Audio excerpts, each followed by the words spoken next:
Vamos começar? Sim, né? Valíssimos. Vamos lá. Boa noite a todos. Sejam bem-vindos à primeira live do Qualidade na Prática, que vai ter como tema higienização em UANS. E temos como convidado para conversar com a gente sobre esse assunto o Robson Sampaio. O Robson ele é licenciado em Química pela Universidade Federal do Ceará e é técnico em Química Industrial pelo Instituto Federal do Ceará e tem 24 anos de experiência na área de indústria de saneantes voltado para o segmento institucional. Robson, boa noite, seja bem-vindo. Boa noite. Muito obrigado aí pelo convite. Muito bacana. Robson, a gente vai conduzir essa live fazendo algumas perguntas e aí, à medida das perguntas, a gente vai discutindo, tá? Tá certo. E a nossa primeira pergunta é: qual a diferença entre sanitização, higienização e limpeza? Boa pergunta, né? São termos que às vezes geram um pouco de dúvida, né, para as pessoas. E aí a gente tem esse momento aqui bacana para poder esclarecer, né, tirar as dúvidas do pessoal. Bom, vou começar pelo mais fácil, né? Que é a definição de limpeza. O que seria limpeza, né? O que é limpar? Limpar, o verbo chave da definição é remover, né? É você remover as sujidades, né, que estão aderidas às superfícies. E elas podem ser de natureza mineral, de natureza, enfim. Mas a ação principal é remover a sujidade e dar um destino adequado para essas sujidades, né? Na RDC 216, ela tem algumas definições, e essa definição de limpeza, ela termina aqui, onde eu falei, né? Mas na experiência prática, aí, ao longo dos anos, me fez acrescentar um pouco mais a essa definição. E é justamente o quê? Remover a sujidade, porém sem agredir a superfície ou o equipamento que você está limpando. Né? Isso é muito importante. Então, às vezes o pessoal, na ânsia, né, com a boa intenção de fazer a limpeza, acaba se utilizando de mecanismos, né, de agentes físicos ou químicos que acabam agredindo a superfície. Por exemplo, né, vou dar um exemplo aqui muito comum de acontecer em UANs, né? Por exemplo, a gente tem um desencrustante ácido que ele é para ser utilizado, né? A função dele seria para ser utilizado em pisos, para remoção de sujidades mais crônicas, como ferrugem, resto de cimento. E aí o que é que acontece? O pessoal às vezes utiliza esse desencrustante para limpar um aço inox e acaba gerando uma mancha escura que não sai mais de jeito nenhum. Às vezes eu chego na unidade, o pessoal está desesperado, rapaz, me ajuda aqui, como é que eu vou fazer para tirar essa mancha aqui? Eu digo, e amigo, ferrou, tá? Depois que manchou, é difícil, não sai mais não. Então, ele tinha a boa intenção de limpar, porém, ele acabou agredindo a superfície. Isso acontece com pisos, né? Eu vejo muito, por exemplo, em elevadores, o pessoal costuma colocar algumas propagandas, né, alguns adesivos, e aí, para promover algum evento, alguma coisa, aí o evento acontece, aquele adesivo ele não tem mais utilidade, e aí o pessoal vai tirar a cola, né, do adesivo, e aí na ânsia de tirar, de fazer essa limpeza, aí acaba usando, por exemplo, palha de aço e arranha o elevador todo. Então ele tirou o adesivo, porém ele agrediu a superfície. Então a gente coloca, eu costumo dizer que a definição de limpeza, além de remover a sujidade, é você preservar aquilo que você está limpando, né? Preservar o equipamento, a superfície. Agora, os outros dois termos, né, que é higienização e sanitização. Vou começar primeiro por sanitização. O termo sanitização, ele é meio que sinônimo de desinfecção, de desinfetar. Né? Etimologicamente, a palavra sanitizar, né, vem do inglês, né, sanitize, mais o sufixo AR, né, que é sanitizar, AR. E quando você traduz essa palavra do inglês, sanitize, nada mais é do que higienizar, né? Porém, aqui no Brasil, né, o sanitizante, ele, inicialmente, ele foi concebido pensando na indústria alimentícia, tá? Então, os agentes ou produtos com a função sanitizante, eles inicialmente foram pensados para a indústria alimentícia. Mas a função principal seria o quê? O verbo aí é reduzir, né? Reduzir a carga microbiana a níveis aceitáveis, né? Pelos órgãos de saúde. Então, reduzir a carga microbiana. Você tem a sanitização, né? Que o pessoal hoje em dia, com a pandemia, meio que distorceu um pouco, se apropriaram desse termo sanitização, né? As empresas de controles de praga foram muito acionadas, né? As pessoas ficaram meio baratinadas, sem saber o que fazer, e criou esse serviço, né, de sanitização. E aí, hoje, quando se fala em sanitização, a gente lembra logo daquela pessoa com um macacão, né, todo com a máscara aqui, e borrifando um produto que só Deus sabe lá o que é. Só que sanitização é um termo bem antigo, né? Inicialmente ele foi criado, né, o sanitizante foi criado mais pensando na indústria alimentícia, e esse termo ele é muito parecido com desinfecção. Já o que eu gosto mais, né, é o termo higienização, né? Para mim, é o termo que é mais abrangente, né, no mundo da limpeza, vamos dizer assim. Por quê? Porque a higienização é uma operação que se divide em duas etapas, né? Você tem que limpar e, em seguida, desinfetar.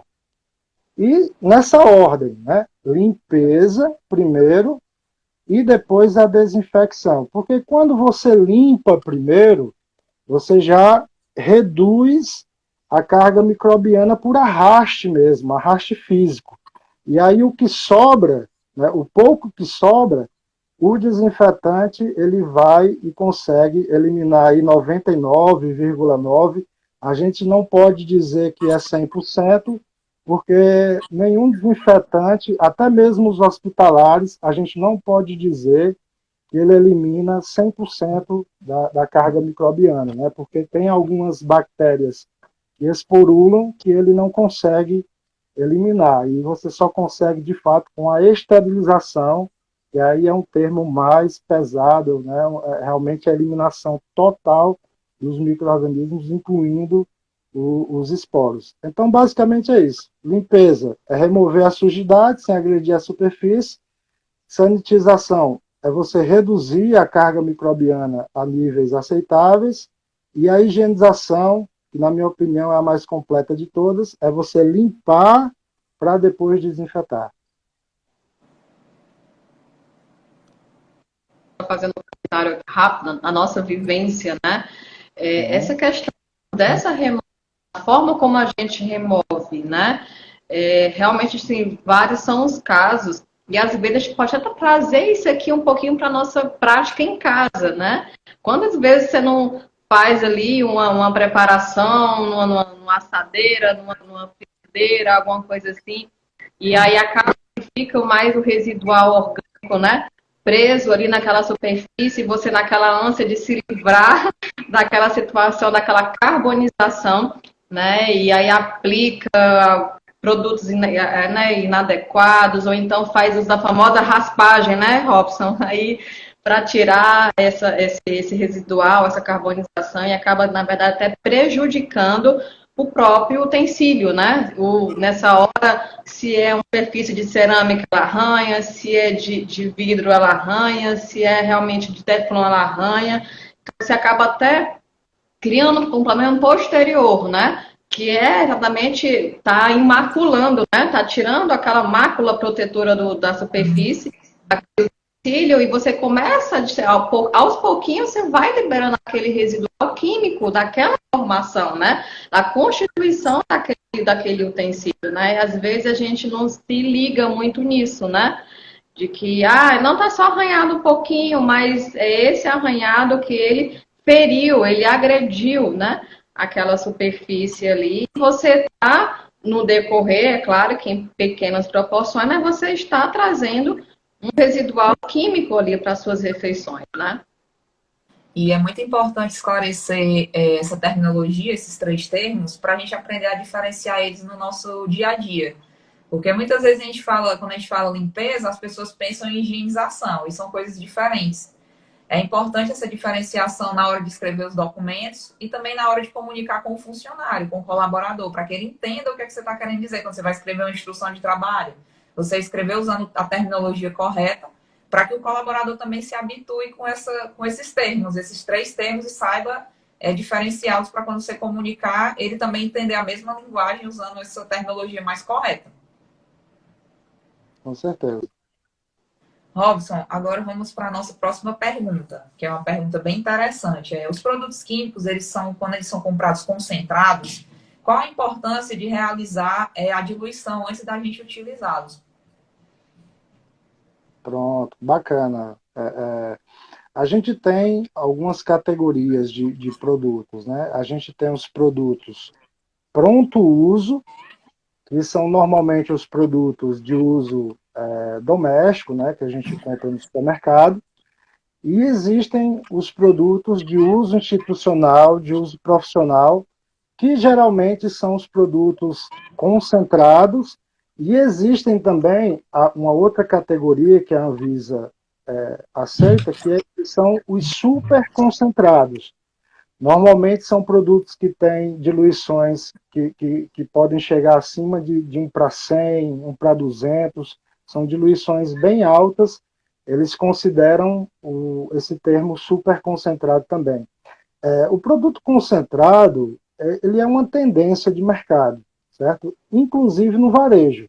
Hoje em dia é difícil você encontrar uma pessoa que nunca usou, por exemplo, um amaciante concentrado, né? Ele vem numa embalagem menor, e aquela embalagem, no próprio rótulo, ela diz, aqui equivale a 2 litros, né? Por exemplo, o amaciante, hoje é um produto mais comum da gente comprar concentrado, também no varejo, no supermercado. Eu enxergo sempre com bons olhos a questão do produto concentrado por 2 grandes motivos.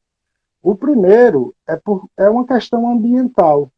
Por quê? Porque você produz menos embalagens, né?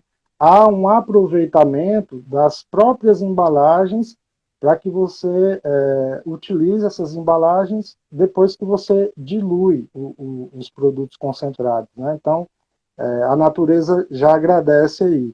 E o outro ponto que é crucial, principalmente para os donos, né, das empresas de serviços de alimentação, que é a economia, né? Realmente é a questão financeira que pesa aí no bolso, né? Porque hoje mesmo, por exemplo, eu fiz uma demonstração no supermercado e a pessoa ficou impressionada porque eu peguei um desinfetante, eu utilizei 250 ml e eu fiz 5 litros e ficou melhor do que o pronto uso que ela tinha, né? Aí, quer dizer, ela ficou, poxa, mas por que isso... Aí eu conversei com ela exatamente o que a gente está conversando aqui. E agora, tem o outro lado da moeda, né? Que é o quê? A partir do momento que o colaborador ele não utiliza o produto na diluição correta, né? Ele quer utilizar o produto concentrado, acaba pesando no bolso, né? Da mesma forma que na casa da gente, se eu pegar esse amaciante concentrado e for querer utilizar na mesma quantidade que eu uso o amaciante comum, minha roupa vai ficar bem mais cheirosa, sem sombra de dúvidas, mas vai pesar muito mais no bolso, né? Então, normalmente, esses produtos concentrados, a gente procura trabalhar uma diluição mediana. Porque diluição de produto, vou tentar ser mais conciso aqui na resposta. Nós temos vários tipos de sujidade dentro de uma cozinha, por exemplo. Né? A gente tem sujidades leves, sujidades moderadas e sujidades pesadas. Porém, a gente normalmente só deixa uma única diluição, né, do produto. Obviamente que no rótulo do produto, o fabricante ele vai colocar a diluição máxima do produto. Né? Vamos supor, se for um detergente neutro, que ele diz no rótulo e na ficha técnica que a diluição máxima dele seja 1:60. Só um exemplo aqui. Essa diluição máxima 1:60 não significa que o cliente vai utilizar nessa diluição máxima. A gente normalmente vai deixar aí uma diluição mediana que consiga atender desde sujidades leves até as sujidades mais pesadas. E se o colaborador ele quiser, de alguma forma, utilizar o produto de forma mais concentrada, vai acarretar problema financeiro, né, questão de aumento do custo do produto.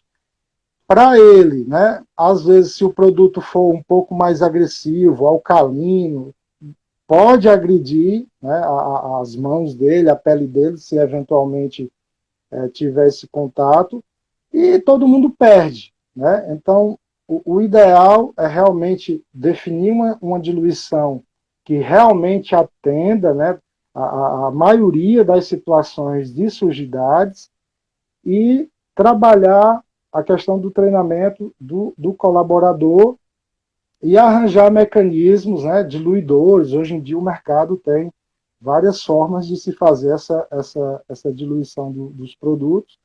E aí você definiu a diluição, treinou o colaborador, e aí é só o monitoramento para garantir que realmente essa diluição está sendo, de fato, aplicada. É interessante a gente falar um pouquinho aqui também dessa questão da documentação, né? Deixar esses processos documentados, como uma instrução de trabalho, por exemplo, já ajuda a padronizar e a gente conseguir fazer esse monitoramento, né? Como você falou, né, Robson? A gente tem N tipos de diluição, né? De diluições para cada limpeza, para cada higienização, enfim, né? Então, definir isso, né, dentro realmente das unidades de alimentação e nutrição, a forma mais, né, mais, vamos dizer assim, mais correta, né, e até acho que seja mais usada, seja realmente diluidores, ou manuais, ou automáticos, né, que sejam programados para já liberar, já dispor para o funcionário desse produto já na sua correta diluição, já pronto, no caso, pronto para uso, e que acompanhado disso, né, como você mesmo comentou, né, Robson, treinamento, nunca é demais, né? E uma instrução de trabalho também bem elaborada, que tem essas informações também bem explicadas, facilita o processo também da gente conseguir tanto atingir o objetivo, que é a higienização, né, quer seja de superfície, quer seja de uma área, como também a gente conseguir trabalhar a questão do custo, né? Que é das grandes vantagens do produto concentrado, né? Sem dúvida.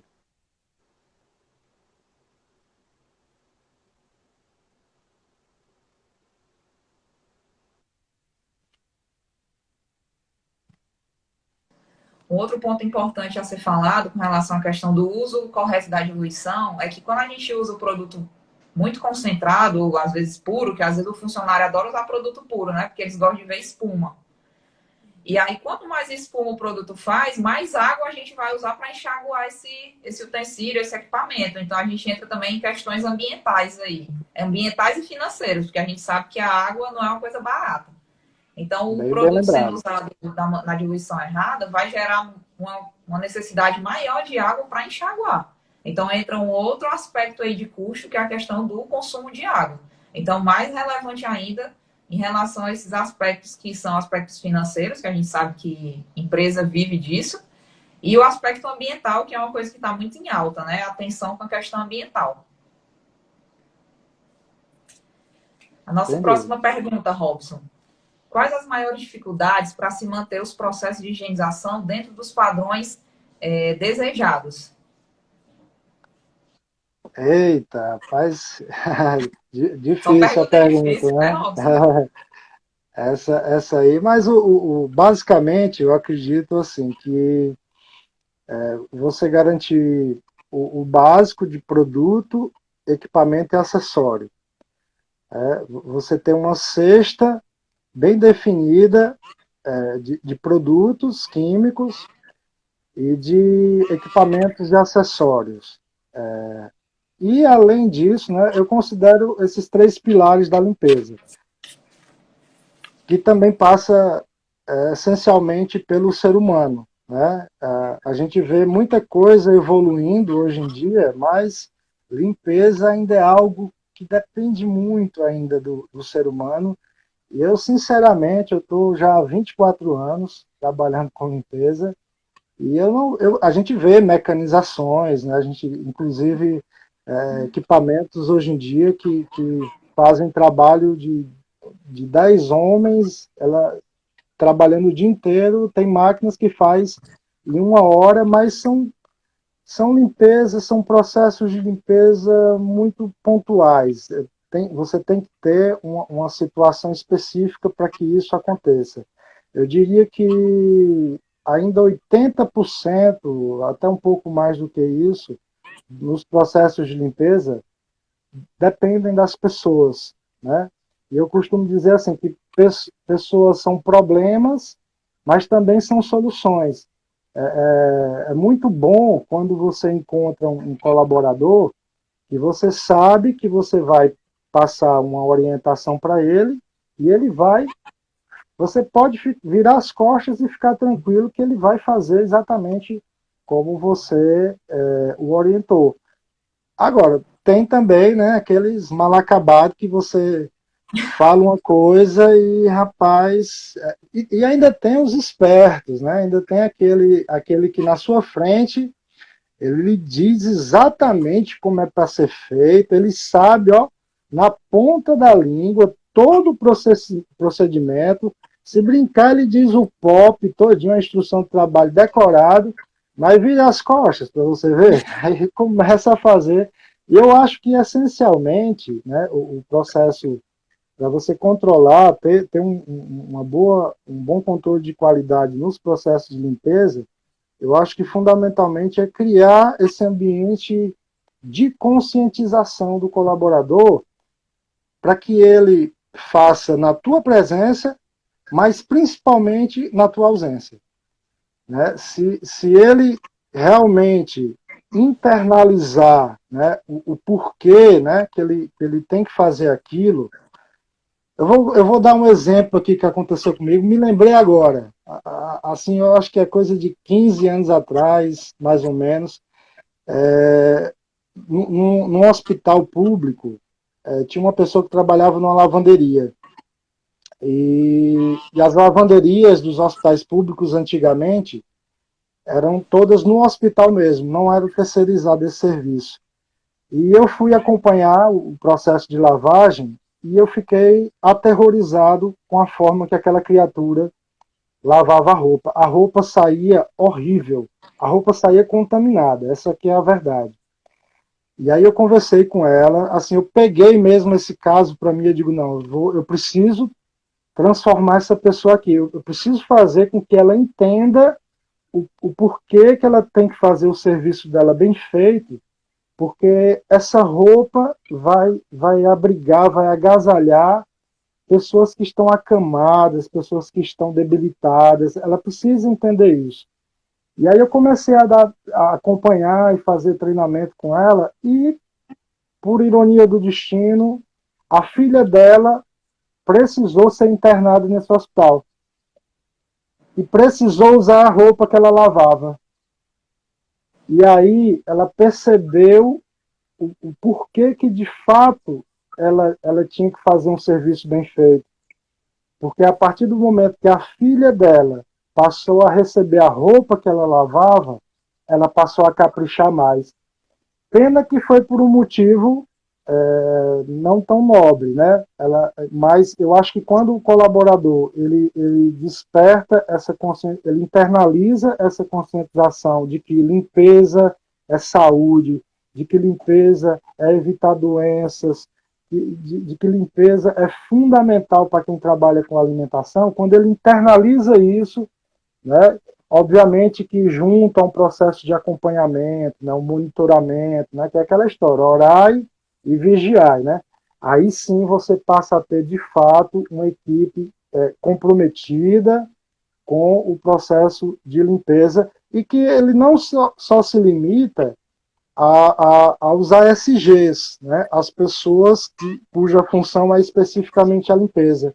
Eu acho que isso também deveria ser estendido para os colaboradores, os manipuladores, né? Eles terem essa consciência também de que precisam evitar sujar, e se sujar, eles podem também já ir colaborando com a limpeza, e aí você gerando essa sinergia do grupo todo, né? Rapaz, aí é muito bacana. Quando eu entro numa cozinha ou numa indústria alimentícia, que você vê aquela tudo brilhando, tá? Aí eu fico assim em paz, sabe?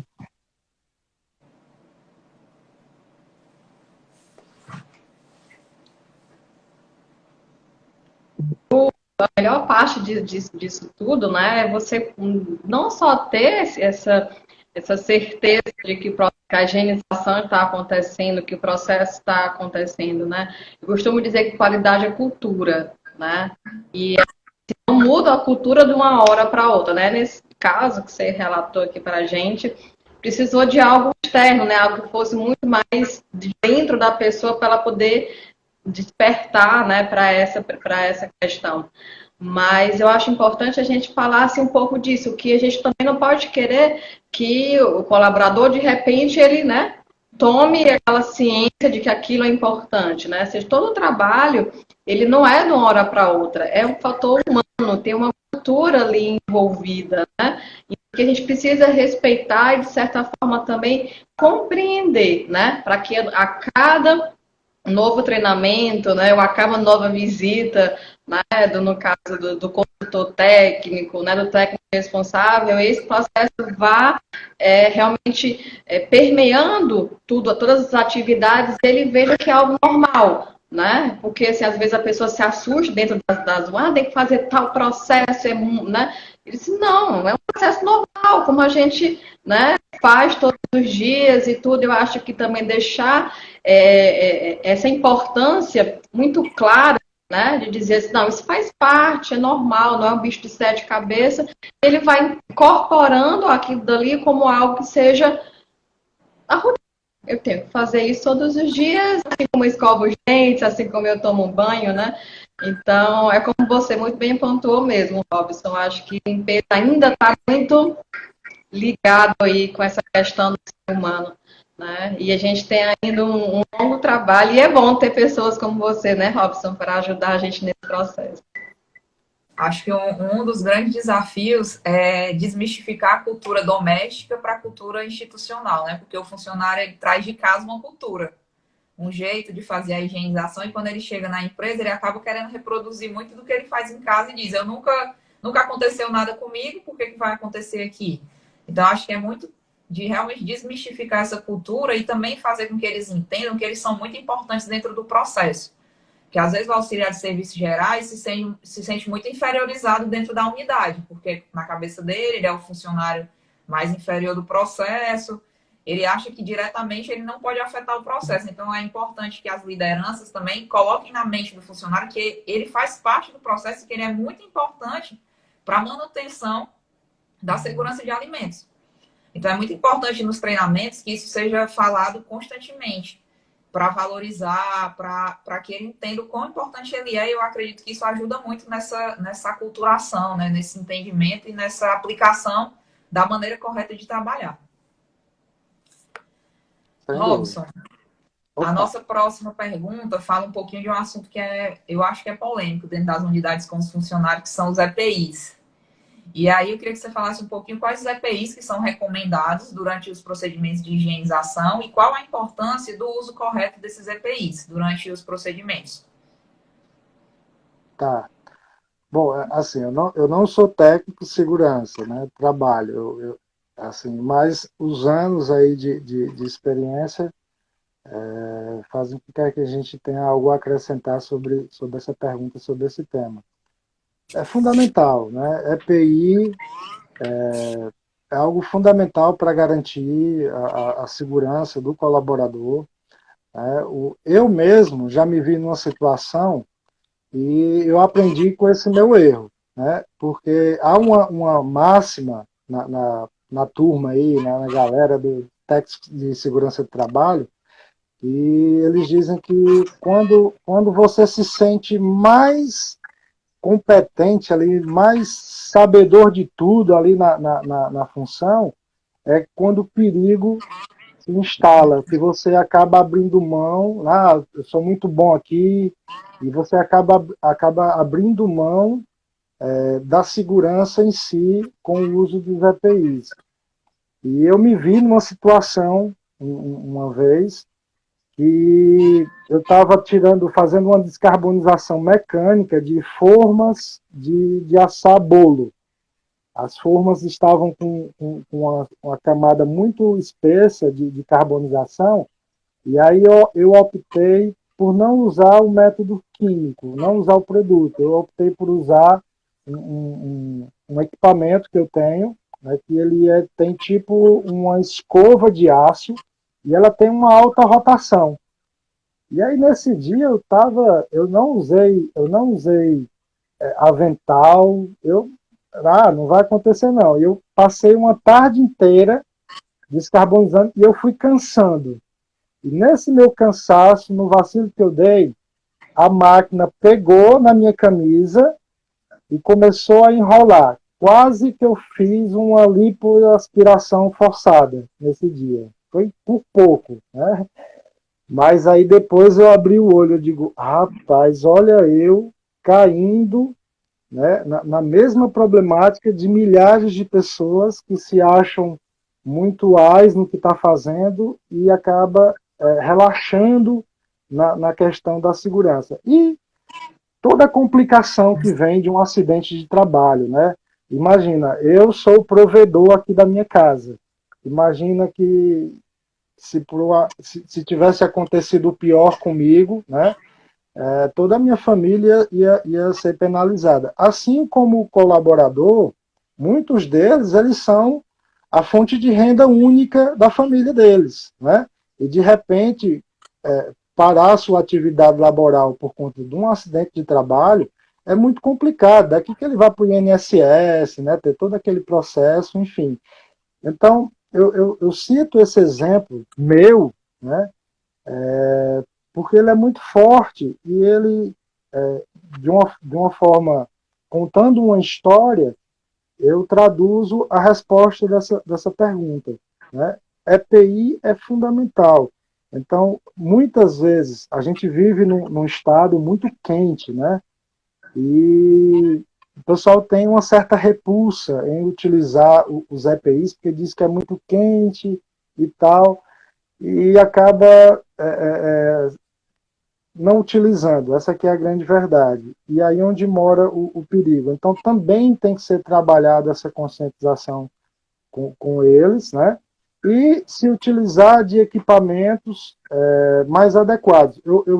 Existe uma reclamação que eu ouço frequentemente nas cozinhas sobre o uso das luvas, né? O pessoal reclama que, vou tentar mostrar aqui, que o produto ele entra muito pelaquela parte aberta aqui da luva e acaba entrando em contato com a pele e transpira, enfim. Né? Hoje em dia, existem luvas no mercado que elas têm um pequeno aperto aqui, não vai prender o sangue da pessoa, mas que ela evita a entrada de líquidos. Né? Existem luvas no mercado hoje em dia que já faz essa função. Então, trabalhar junto com o pessoal técnico de segurança do trabalho para tentar encontrar o equipamento mais adequado para o pessoal que gere menos repulsa, né? Mas, sem sombra de dúvidas, é fundamental, né? Um EPI que eu vejo que nas cozinhas é muito raro eu ver o pessoal utilizando é aquele equipamento, o capacete de obra, que é aquele capacete plástico. Para quê? Para limpeza das coifas. Hoje mesmo eu tive um cliente que ele queria fazer a limpeza da coifa, né? E normalmente a limpeza da coifa a gente utiliza produto alcalino, né? Que são os desincrustantes alcalinos. Então, aqui, se você não protege, né, o teu couro cabeludo, a toucazinha de TNT ela não protege, né? Então, óculos de proteção, o capacete, né? Eu já cheguei em algumas empresas que eu trabalho, relatar, dar essa sugestão e as pessoas adquirirem para esses momentos de limpeza, de exaustores, onde você utiliza produtos cáusticos em uma determinada altura, né? Para evitar esse contato com o couro cabeludo. Mas, olha, sapato impermeável, né? Outro dia, uma cliente, uma colaboradora chegou para mim e disse: rapaz, esse teu produto eu não vou usar mais não. Eu disse: por quê? Porque caiu no meu pé e feriu o meu pé. Eu digo: você estava trabalhando de sandália havaiana? Né? Porque se o produto caiu diretamente no peito do pé, que ela usou essa expressão, caiu no peito do meu pé. Então ela estava trabalhando de sandália havaiana, né? Então sapato impermeável, o avental é fundamental, né? Luva, o pessoal tem essa aversão à luva, porque diz que é quente, porque diz que perde o tato, que derruba as coisas. Mas, gente, sem sombra de dúvidas que esse papo aqui, ele é muito reto para o colaborador, né? Seria muito importante que a gente pudesse falar para o colaborador, porque é preferível ele passar um calorzinho, é preferível um desconforto do que perder um dedo, né, do que, enfim, sofrer um acidente de trabalho.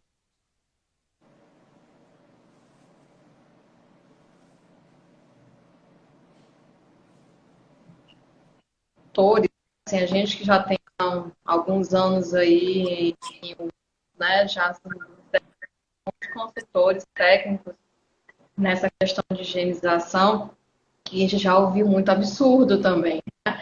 Assim,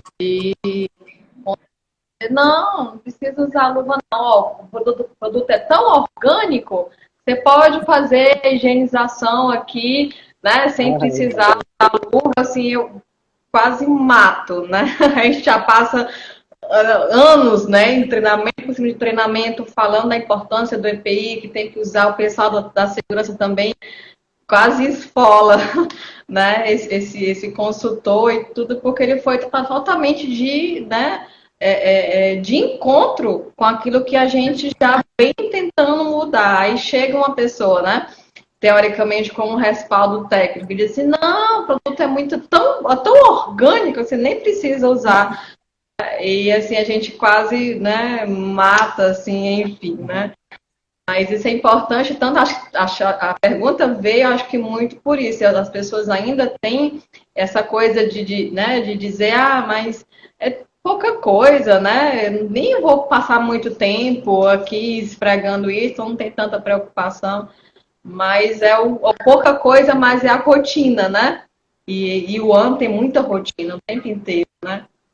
A gente pode deixar esse recadinho no coração aí, né? E, assim, os empresários, que são os donos das UANs, têm que entender que eles são responsáveis pelos funcionários. Então, quem disponibiliza os EPIs são os proprietários das empresas, né? E eles têm que saber que a saúde do funcionário é de responsabilidade da empresa.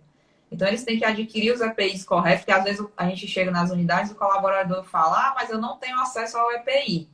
Às vezes a pessoa até quer utilizar e não tem acesso. Então, também existe uma necessidade de conscientização dos proprietários das empresas da importância de adquirir os EPIs e adquirir os EPIs corretos, disponibilizar esses EPIs para os funcionários de qualidade, para que eles possam manter, né, a sua saúde física utilizando os produtos químicos no momento da manipulação.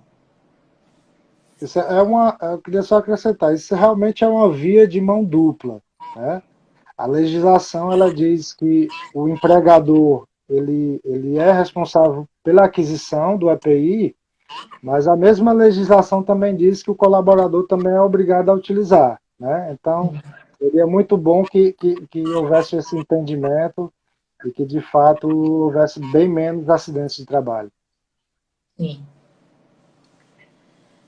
Robson, mais uma perguntinha com relação ao armazenamento de produtos químicos.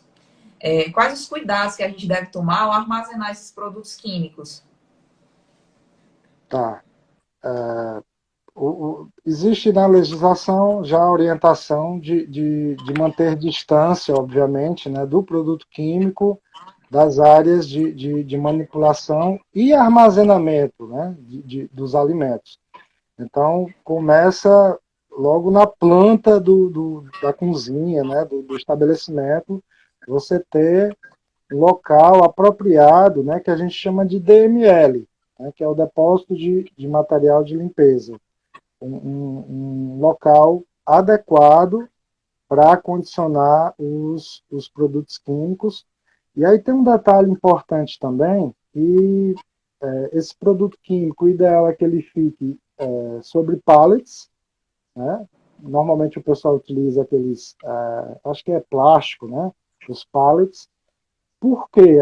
Aí onde vem um grande detalhe que as pessoas acabam passando batido em relação a essa situação. A temperatura do piso, ela é diferente da temperatura ambiente, que pode ser diferente da temperatura de uma parede, que, por exemplo, na parte da tarde pode pegar sol. Eu vou dar um exemplo que aconteceu lá na Santa Casa de Sobral. Vou falar porque é um cliente bem distante. A Santa Casa de Sobral, nós tínhamos um produto enzimático, que ele era um detergente enzimático para lavanderia. E estava dando problema, retorno de roupa, não estava legal o processo de lavagem. E eu fui lá fazer um acompanhamento nessa ocasião. E aí examinei dentro da lavanderia, não consegui detectar problema.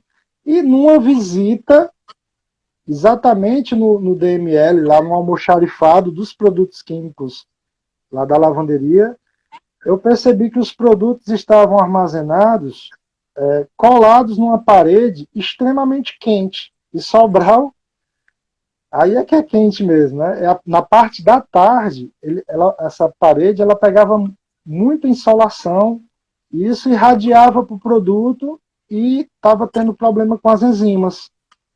Então a gente, obviamente, orientou o pessoal a retirar o produto do local, não estava sob pallet, a gente orientou a colocar sobre pallets, e tem que ser um local apropriado. Eu recomendo até assim sempre que seja um local coberto e que tenha chave, né? Chave cadeado, porque senão o pessoal bebe o produto, né?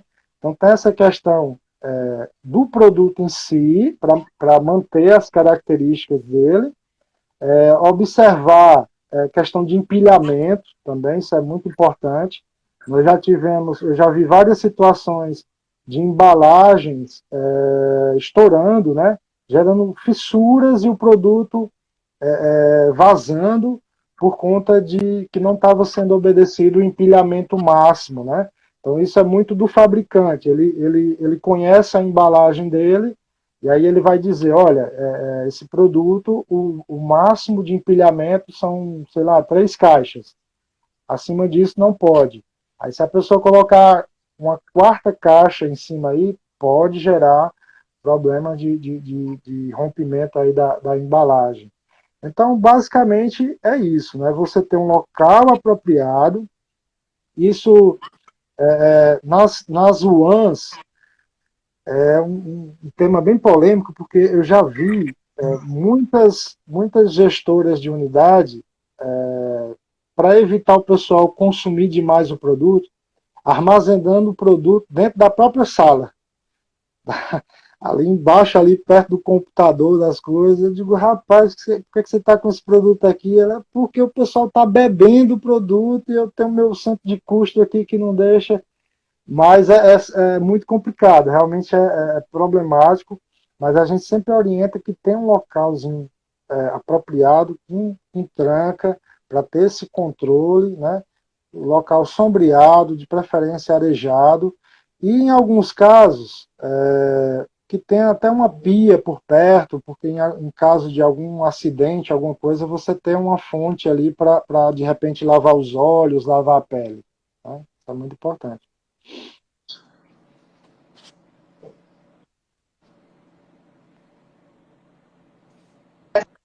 Falar também, eu estava aqui recordando, do que esse local, né, esse DML, desse toque dos químicos, seja o mais distante possível também dos alimentos, né? Então, você tem algumas UANs que elas são bem pequenas, né? E aí acaba também juntando um pouco essa preocupação com o custo do consumo exagerado de produto químico também, e acaba, né, como o Robson comentou, colocando aqui dentro da sala da nutrição, enfim. Então, é importante só se lembrar que, primeiro, essa atividade, né, de realmente essa ação de colocar dentro da sala da nutrição não é a mais adequada, né? E também se atentar para isso, né, para que a gente evite também essa proximidade com os gêneros alimentícios, né? Robson, vamos para a nossa última perguntinha, porque o nosso tempo já está... eu estou vendo aqui. A conversa está boa, eu sei que a conversa está animada. A nossa última pergunta é: qual o destino correto das embalagens dos produtos químicos depois de utilizados? Depois de utilizar os produtos, o que a gente pode fazer com essas embalagens? Bom, a resposta, em tese, é bem simples. Né? É reciclagem.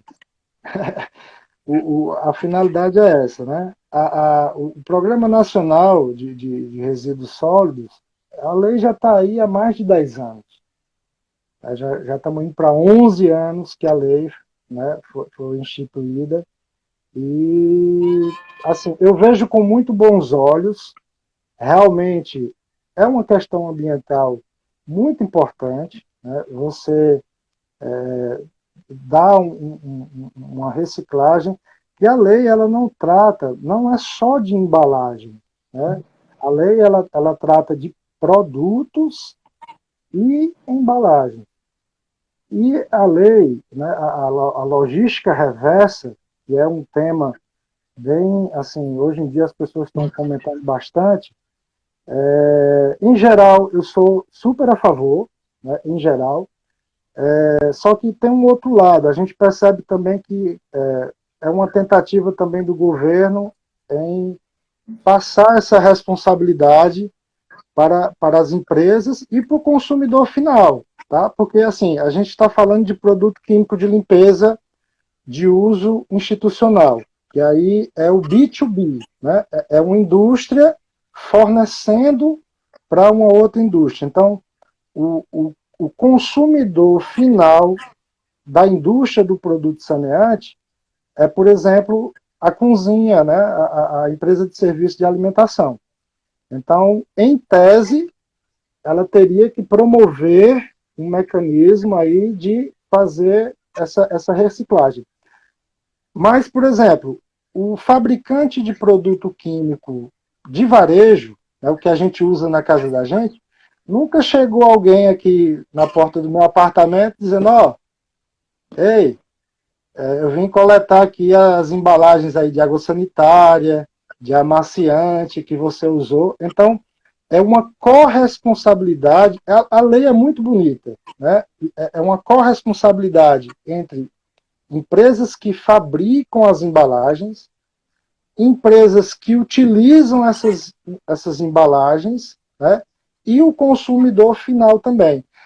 Qual é a lei? Ela promove essencialmente dois grandes grupos de produtos. Primeiro, os que geram um volume maior, né, de resíduos, e o segundo, que são os produtos que geram mais problemas ambientais e para o ser humano. Por exemplo, pilhas e baterias, isso já é obrigatório em vários estados, né? Inclusive com punição para quem não faz. Pneus já é obrigatório, né? Equipamentos eletroeletrônicos que tem aquelas placas que tem metais pesados, como cádmio, níquel, mercúrio, que pode contaminar os efluentes. Óleos lubrificantes. O estado aqui do Ceará ele se destaca nesse processo de logística reversa do óleo lubrificante, certo? Só que existe lá na lei tem um termo bem abrangente, que é embalagens de plástico, vidro e metálico. Quase tudo vem embalado em plástico, vidro ou metal, né? Então, em tese, quase todo mundo vai ser obrigado a fazer uma coleta e uma reciclagem. Só que as empresas já estão abarrotadas de impostos, as empresas já estão inchadas de despesas. Aí o que acontece? Um empurra para o outro. Então, apesar da lei já ter quase 10 anos, o que acontece? Não se cobra, porque o ideal seria o quê? Que 100% das embalagens fossem reaproveitadas. Eu sou a favor disso. Quem que não é? Que 100% das embalagens fossem reaproveitadas. Mas eles lançam metas, eu não sei se vocês sabem disso, mas é em torno de 22%. Se for alcançado esse percentual de 22%, já está bom. Assim, por enquanto, né, como meta. Então, são esforços, né? Quem é que trabalha fortemente com isso? As empresas de reciclagem, existem pontos de coleta voluntário também. Eu não sei se vocês sabem, mas, por exemplo, acho que a farmácia Pague Menos, ela recebe, né, pilhas. Se você tiver pilha na sua casa, descarregada, né, você pode levar lá que eles recebem. Então, na verdade, teria que ter um compartilhamento dessa responsabilidade. Por exemplo, se a cozinha ela fornece a quentinha é alumínio. Alumínio é um metal. Em tese, ela também teria que coletar essa quentinha metálica, entendeu? Então, é muito amplo, né? Realmente, eles focaram nesses produtos que geram mais volume e problemas ambientais e para as pessoas, e estão aos poucos, né, criando essa conscientização, até porque quando a empresa ela adere, né, a esse programa, meio que ela ganha uma chancela ambiental, tá certo? Então, o destino correto para as embalagens, que é plástico, a gente está falando de plástico, é a reciclagem. Aí o que é que pode ser visto com o fornecedor de produto? Eu posso coletar isso, ou eu não posso coletar, levar, conduzir para uma empresa de reciclagem e, assim, ter todo o monitoramento, o registro, né, de para onde esse material vai, a quantidade, né, as empresas que fazem isso, que são auditadas, né, tem empresas específicas que fazem esse tipo de auditoria e certificam a empresa, e aí tem estados que promovem isenção de impostos, redução de impostos, mas é algo bem polêmico, mas a resposta é bem simples, é reciclagem.